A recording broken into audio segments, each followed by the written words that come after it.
ചൊവ്വാഴ്ച രാവിലെയാണ് കൊയ്ത്തൂർകോണം ഈശ്വരവിലാസം UP സ്കൂളിന് എതിർവശം താമസിക്കുന്ന ഭിന്നശേഷിക്കാരിയായ വയോധികയും മരിച്ച നിലയിൽ കണ്ടെത്തിയത്. തങ്കമണിയുടെ വീടിനു മുന്നിൽ പുരയിടത്തിൽ വിവസ്ത്രയായി ഉടുമുണ്ടു മൂടിയ നിലയിലാണ് മൃതദേഹം കിടന്നിരുന്നത്. മുഖത്ത് മുറിവിന്റെ പാടുകളുണ്ടായിരുന്നു. കാതിലുണ്ടായിരുന്ന കമ്മലുകളും നഷ്ടപ്പെട്ടിരുന്നു.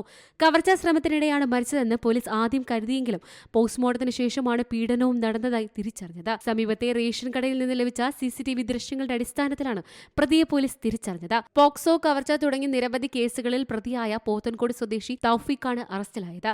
ചെങ്കൽച്ചുള രാജാജി നഗറിൽ നിന്ന് മോഷ്ടിച്ച ബൈക്കുമായാണ് തൗഫീഖ് കൊയ്ത്തൂർകോണത്ത് എത്തിയത്. തങ്കമണിയുടെ കമ്മൽ വിറ്റുകിട്ടിയ പണം കൊണ്ട് തിരികെ പോത്തൻകോട് എത്തിയതോടെയായിരുന്നു മംഗലാപുരം SI രാജീവും സംഘവും പ്രതിയെ കസ്റ്റഡിയിലെടുത്തത്. കസ്റ്റഡിയിൽ വാങ്ങിയ പ്രതിയെ സംഭവ സ്ഥലത്തും പോത്തൻകോട് മാർക്കറ്റിലും ചാലയിലെ ജ്വല്ലറിയിലും എത്തിച്ച് തെളിവെടുപ്പ് നടത്തി. C Malayalam news, Thiruvananthapuram. പുതിയ വാർത്തകളും വിശേഷങ്ങളും ഇനി വിരൽ തുമ്പിൽ. എല്ലാ ഡിജിറ്റൽ പ്ലാറ്റ്ഫോമുകളിലും ഇപ്പോൾ സി മലയാളം ന്യൂസ് ലഭ്യം.